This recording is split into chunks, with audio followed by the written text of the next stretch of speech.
মত পথ ধর্মবিশ্বাস কোনো কিছুর উপরে কেউ জবরদস্তি কোনো আক্রমণ করতে পারবেন না।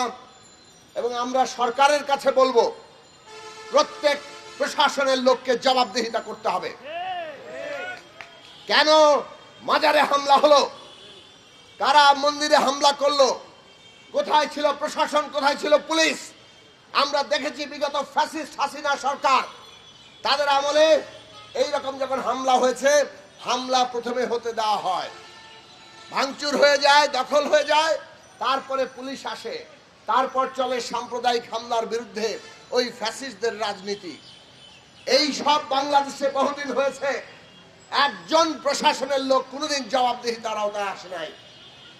আজকে অন্তর্বর্তী সরকারকে আমরা বলবো, এইটা প্রশাসনের গুরুত্বপূর্ণ দায়িত্ব যে বাংলাদেশের নাগরিকদের জানমালের হেফাজত করা, তাদের যে বিশ্বাস এবং জীবন চর্চা তার হেফাজত করা। সেইটা তারা যদি করতে ব্যর্থ হন, তাকে অবশ্যই জবাবদিহিতার আওতায় আনতে হবে। আমরা বাংলাদেশের মানুষ এই বর্তমান যে অভ্যুত্থানের উপর দাঁড়িয়ে থাকা সরকার, তাদের কাছ থেকে গুণগতভাবে নতুন যাত্রা চাই। একই জিনিস চলতে থাকবে, সেটা আর খুব বেশি দিন মানুষ কিন্তু নেবে না।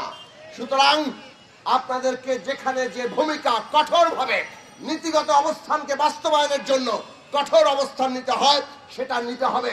বাংলাদেশের জনগণ আপনাদের সাথে আছে, বাংলাদেশের ছাত্র তরুণ জনতা, শ্রমিক মেহনতি মানুষ বাংলাদেশের এই যাত্রার সাথে আছে।